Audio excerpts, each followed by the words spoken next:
They didn't even hesitate, no pause, no softened tone, just my mother's voice, flat and cold over the phone. "We're not coming. It's not worth celebrating." Not worth celebrating. Not my wedding, not my happiness, not me. I didn't argue, I didn't beg. I swallowed the silence until she hung up, then set my phone down as if it had burned me. Inside, something shifted. I'd always been the one chasing their approval, not anymore. Growing up, I believed my parents loved me the way they loved my brother, unconditionally. But now I know better. Their love was a currency, given when it made them look good, withheld when it cost them something.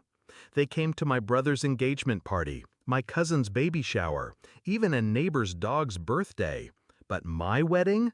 Too inconvenient, too beneath their effort. My fiancé, Daniel, saw the crack in my composure that night. I tried to brush it off, but he just wrapped his arms around me and whispered, "You don't need them there to make it real." He was right. But I needed something else, closure, on my terms.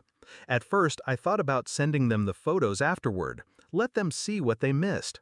But that was too easy, too forgettable. I wanted this to stick. The idea came to me when our photographer asked about printing a wedding album.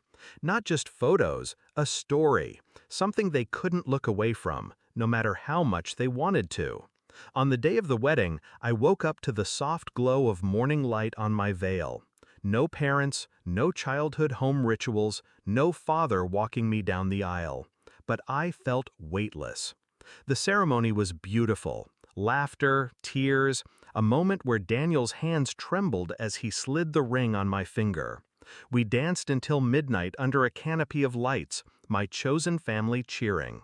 But the best part came later. 2 days after the wedding, I began crafting the package. I started with the photos, not the polite, posed ones. I chose the raw ones, my eyes brimming with tears as Daniel whispered something only I could hear. My friends holding me in a tight circle on the dance floor. My in-laws lifting me like I was theirs. Every image screamed, "Look what you weren't part of." Then I added the letter, short, surgical. You told me my happiness wasn't worth celebrating. I wanted you to see what joy looks like without you in it. No anger, no pleading, just truth, sharpened to a blade. Finally, I slipped in one last thing, a wedding invitation. Not the original, a reprint, still sealed, still perfect. So they'd hold in their hands the moment they chose to throw away. 3 days later, the package was delivered. I know because my brother called.